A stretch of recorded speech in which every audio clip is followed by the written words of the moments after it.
Hello, Slicey Dicers. This is Brian with just a quick little video for you today. I'm just gonna talk about some little upgrades I've done today. So a couple things that came in. One was a bit pricey. One was very, very, very cheap. We will start off with this large Sebenza 31.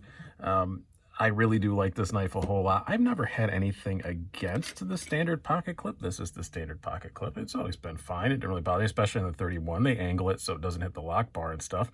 But I was browsing around Blade HQ the other day, getting one of their knife rolls, and I saw that this is available now. Lynch, Casey Lynch, great dude, makes amazing stuff. Now does a really cool milled deep carry pocket clip. Comes in a really amazing box. Comes with stickers and all that stuff. It's great. It's $78. It is not inexpensive, but I have to say, this is one of the best designed pocket clips I've ever seen. It is a milled clip. It's not a spring clip like a lot of deep carries are. Deep carry milled clips are rare, period. But just so many well thought out things. It does just use the stock screw. As you can see, it's very easy to install. It's got a nice, very ample size hole in there.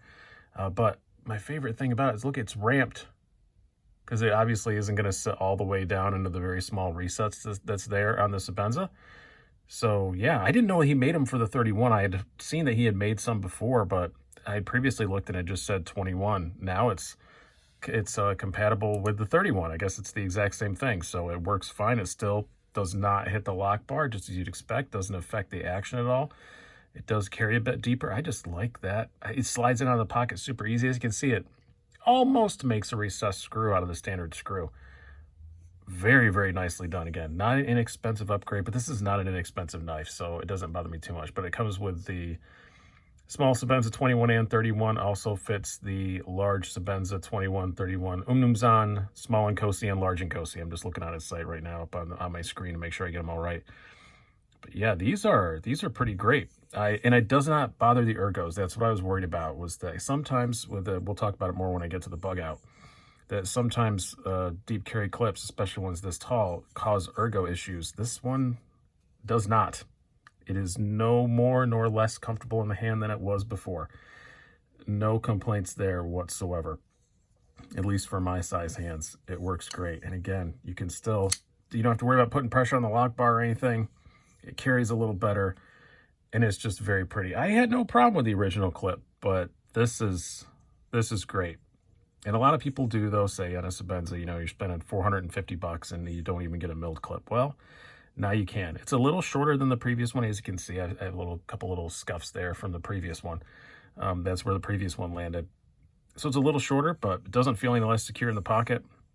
Like it a whole lot. I would say this is going to make me carry my Sebenza more often, but that would be fairly difficult. I carry this thing a whole lot. It is going right back in my pocket right now, though. This is really cool. I'm very, very much enjoying this. Just put these on a couple hours ago, so this is as much as you're going to get with a full review, because it's mostly just, small things. And next up is my project Bugout I've been working on. This has RC Bladeworks scales. If you guys watch the live shows and stuff, you've seen these before. And I think I had it in my modded knives video, and I said I wanted to do more to it. These are fantastic scales. These are the micarta burlap. I really, really do love them. As you can see, it's a bit bluer now. I've added some more hardware. The reason behind that was this was built off from a standard, the blue OG Bugout, and it adds the blue thumb studs and the blue standoffs. And I think I said in that video I was thinking about getting some bare titanium or black thumb studs and standoffs. I couldn't really find them anywhere except for on eBay from Australia, from Adrenaline X, Triple X Adrenaline, Triple X, something like that. I know he's a good guy, but I was kind of leery about ordering something from Australia right now. I don't know how long it's going to take to get it, so and I'm kind of in a hurry. So I decided to go another route. I looked on Etsy. I did kind of know they had some stuff on Etsy, some knife parts and stuff. They have a ton of them. I'm going to link to this company down below. It is a SoCal discount sales.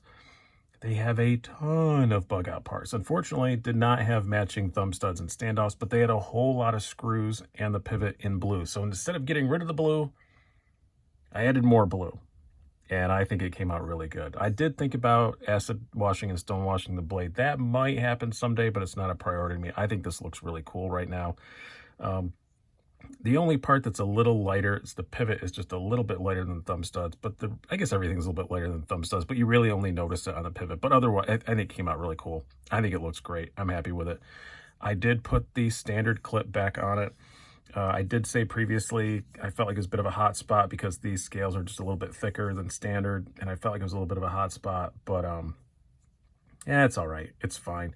And the more I use it, the more I realize, no, I think that was just a bad first impression. It doesn't really bother me anymore. And I had to get rid of the clip that I found out that was the most comfortable and still is a bit more comfortable. I was using the standard Benchmade. We're not going to say the word that everybody says to describe this clip, but I will say my boss at the comedy club, who is a very funny Italian gentleman, would refer to this as a Paynoose clip. I believe that's spelled Paynoose, according to the text messages I get from him a lot. Paynoose. So yeah, I think we'll call it the Paynoose clip. I did not like the look of this for obvious reasons. I did order a carbon fiber clip for this, which came from Canada. Who knows when I'll get it? Maybe tomorrow, maybe next month. Who knows? I don't think it's going to look good on this. I've already kind of decided. I kind of impulse ordered it when I was ordering all these parts. It's also from Etsy. And I think it's going to wind up going on my carbon Bugout instead, or my carbon 940 instead. I don't think it's going to look that great on this. So I'm going to call this one done for now. I think it came out very good and didn't hurt the weight too much. This was a little over, what was it, 2.1 ounces before. Now 1.95. I think it's a little lighter. That doesn't seem right. These are titanium screws, but maybe I have the stock weight wrong. I know that the CF Elite's a little lighter. That's like 1.88. So yeah, not bad at all in the weight either. So it does make the Bugout feel a lot more substantial with these RC Bladeworks scales. And the screws don't affect that at all, but it does feel like a more substantial, quote unquote, real knife. It does make it a lot more expensive. This is basically a $200 knife now. But all these screws were only 20 bucks. Not bad at all. I ordered them on May 3rd, had them today, May 6th. So not too bad at all. So go check them. I'm going to link to all the parts I mentioned down below, to Casey Lynch's site, to the SoCal discount sales that did all these screws, to RC Bladeworks. All those links are down in the description. So thank you guys for watching. I guess I have to take this back out of my pocket now. So yeah, highly recommend that Casey Lynch clip. And yeah, SoCal discount sales. If they're the color you want, you go for it. They're cheap, ships fast. What else can you ask for? Seemed like good hardware. Was easy to install. Other than the pivot, that is not their fault. That is the fault of an Axis lock. They are very sweary. I actually did try and do an assembly video of this, but I got angry and quit. So this is what you're getting. Hope you guys have enjoyed this. There'll be another more full video up tonight. I've been Brian. Have a good one.